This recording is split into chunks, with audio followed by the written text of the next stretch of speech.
Hello everyone, welcome to my channel easy grammar. আজ আমরা শিখব পাস্ট কন্টিনিউয়াস টেন্সের ব্যবহার বা পাস্ট কন্টিনিউয়াস টেন্সটা কি। পাস্ট কন্টিনিউয়াস টেন্সটা হচ্ছে অতীতে কোনো কাজ কিছু সময় ধরে চলছিল। যখন আমরা বাক্যে এরকম কিছু বর্ণনা করব তখন আমাদের বাক্যের যে মূল ক্রিয়া বা মেইন ভার্ব তাকে পাস্ট কন্টিনিউয়াস টেন্সের রূপ দিতে হবে, বা তখন আমরা বাক্যটা লিখব পাস্ট কন্টিনিউয়াস টেন্সে। তো এক্ষেত্রে প্রতিটা বাক্যের মূল ক্রিয়ার শেষে তে ছিল, তে ছিলে, তে ছিলাম ইত্যাদি থাকে। যেমন আমি খেলিতেছিলাম, তুমি খেলিতেছিলে, তিনি খেলিতেছিলেন বা সে খেলিতেছিল ইত্যাদি ইত্যাদি। এক্ষেত্রে একটা মজা আছে, প্রেজেন্ট কন্টিনিউয়াস এবং পাস্ট কন্টিনিউয়াসের ভিতরে একটা মিল আছে। মিল হচ্ছে যে প্রত্যেকটা ক্ষেত্রেই আমাদের মূল ক্রিয়ার আগে একটি সাহায্যকারী ক্রিয়া বা অক্সিলারি ব্যবহার করতে হয়। প্রেজেন্ট কন্টিনিউয়াস টেন্সের ক্ষেত্রে আমরা ব্যবহার করি এম, ইজ, আর, যেটা আমি আগে বলেছি। আর পাস্ট কন্টিনিউয়াস টেন্সের ক্ষেত্রে এই অক্সিলারিজগুলো হয়ে যাবে ওয়াজ অথবা ওয়ার। তো আমরা এখন কিছু সেন্টেন্স লিখব এবং সেই সেন্টেন্সগুলোকে ট্রান্সলেট করব পাস্ট কন্টিনিউয়াস টেন্সে।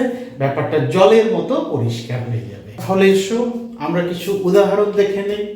দেখো, আমি এখানে যে বাক্যগুলো লিখেছি এই বাক্যগুলো কিন্তু সবকটাই আছে পাস্ট কন্টিনিউয়াস টেন্সে।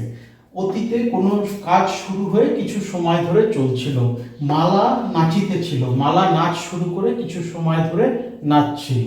প্রদীপ একটি বই পড়িতেছিল, প্রদীপ একটা বই খুলে পড়া শুরু করেছিল এবং পড়ছিল। তুমি ঘুমাইতেছিলে, তুমি ঘুমাচ্ছিলে এবং ঘুমিয়েই যাচ্ছিলে, তুমি শুয়ে পড়েছিলে এবং ঘুমোচ্ছিলে। আমি চা পান করিতেছিলাম, আমি চা খাওয়া শুরু করেছিলাম এবং চা খেয়ে যাচ্ছিলাম, মানে আমি চা পান করিতেছিলাম। প্রত্যেকটা সেন্টেন্স তুমি দেখো বা প্রত্যেকটা বাক্য দেখো, এখানে প্রত্যেকটা বাক্যে কিন্তু অতীতে কোনো কাজ যেটা চলছিল তেমন কিছুই বোঝাচ্ছে। অতীতে কোনো কাজ শুরু হয়ে চলছিল সেরকমই বোঝাচ্ছে। এইবার এখানে আমরা এই বাক্যগুলো যখন আমরা ইংরেজিতে ট্রান্সলেট করব পাস্ট কন্টিনিউয়াস টেন্সে, তখন আমাদের প্রতিটি সেন্টেন্সে মূল ভার্বের সাথে একটি সাহায্যকারী ক্রিয়া আনতে হবে। এই সাহায্যকারী ক্রিয়া বা অক্সিলারি ভার্বগুলো বসাতে হবে আমাদের মূল ক্রিয়ার আগে। এক্ষেত্রে প্রথম ও তৃতীয় পুরুষ একবচনের ক্ষেত্রে আমরা ব্যবহার করব ওয়াজ এবং বাদবাকি সব ক্ষেত্রে ব্যবহার করব ওয়্যার। যেটা প্রেজেন্ট টেন্সে প্রথম পুরুষ একবচনের ক্ষেত্রে হতো অ্যাম এবং তৃতীয় পুরুষ একবচনের ক্ষেত্রে হতো ইজ। এই দুটোই একত্রে হবে ওয়াজ এবং বাকি সব কিছু হবে ওয়্যার। তাহলে মালা নাচিতেছিল, মালার ক্ষেত্রে আমরা ব্যবহার করব ওয়াজ। তাহলে আমরা লিখি, উত্তরটা লিখি। মালা নাচিতেছিল, মালা। মূল ভাবটা এখনো বসাইনি, তার আগে আমরা অক্সিলারি বা সাহায্যকারী ক্রিয়াটা বসাবো, তাই আমরা ওয়াজ নিয়ে নেব। মূল ভাবের সাথে যোগ করতে হবে আইএনজি, যেহেতু এটা কন্টিনিউয়াস টেন্স।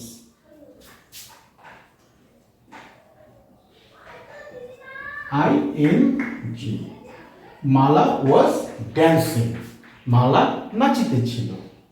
প্রদীপ একটি বই পড়িতেছিল, প্রদীপ পড়িতেছিল একটি বই। প্রদীপ তৃতীয় পুরুষ একবচন।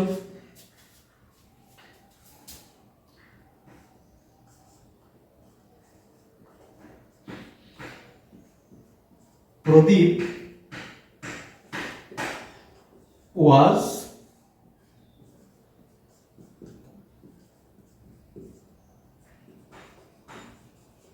reading a book. Pradip was reading a book. প্রদীপ একটি বই পড়িতেছিল। তুমি ঘুমাইতেছিলে দ্বিতীয় পুরুষ একবচন। প্রথম ও তৃতীয় পুরুষ একবচন ছাড়া বাকি সব ক্ষেত্রে হবে ওয়্যার। তো দ্বিতীয় পুরুষ একবচনের ক্ষেত্রেও হবে ওয়্যার। আমি প্রথম পুরুষ, তুমি দ্বিতীয় পুরুষ, সে হচ্ছে তৃতীয় পুরুষ। তো তুমি ঘুমাইতেছিলে, ইউ, বাক্যের কর্তা এখানে তুমি, ইউ ওয়্যার,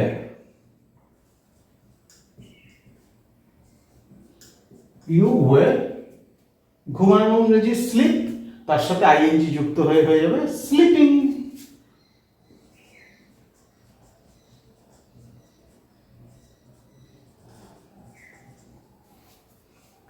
এখানে আমি আরেকটা লেখা অ্যাড করব যে মূল ভার্বের সাথে বাক্যের মূল ক্রিয়ার সাথে আইএনজি যুক্ত হবে।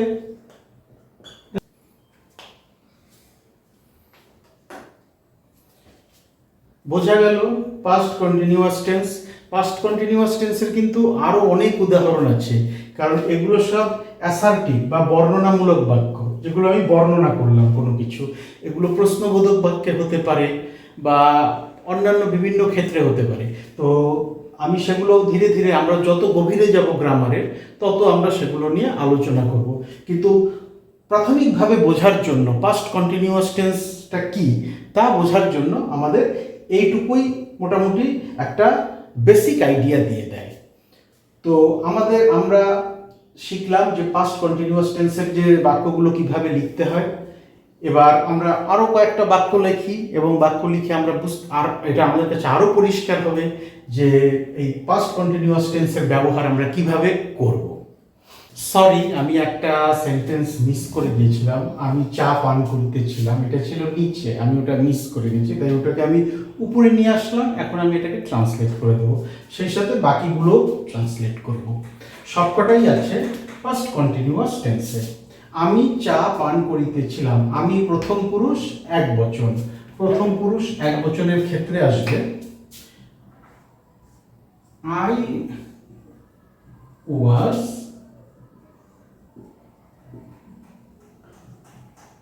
Taking tea. তোমরা বাজারে যাইতেছিলে। তোমরা, তুমি এবং তোমরা দুই ক্ষেত্রেই ইংরেজিতে ব্যবহার হয় ইউ, সিঙ্গুলার এবং প্লুরাল দুটো ক্ষেত্রেই ইউ ওয়্যার, বাকি সব ক্ষেত্রে দ্বিতীয় পুরুষ।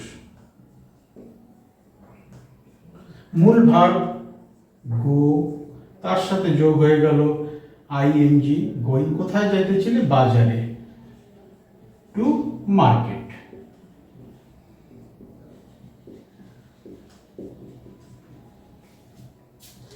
তিনি কাজ করিতেছিলেন, তিনি একটা কাজ করছিলেন, অতীতে একটা কাজ শুরু করে সেটা চালিয়ে যাচ্ছিলেন।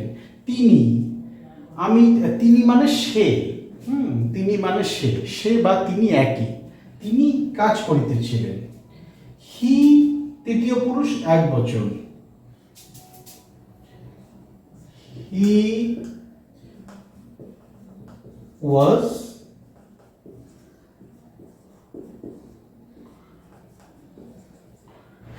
ওয়ার্কিং। তোমরা খেলিতেছিলে, একই জিনিস, তোমরা তোমরা দুটোই এক। ইউ ওয়্যার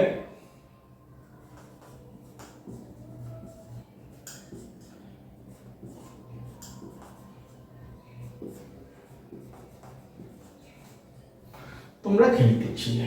তো আমরা ট্রান্সলেট করে ফেললাম এবং আমরা এই বাক্যগুলোকে বাংলা থেকে ইংরেজিতে তর্জমা করলাম বা ট্রান্সলেট করলাম পাস্ট কন্টিনিউয়াস টেন্সের নিয়ম মেনে।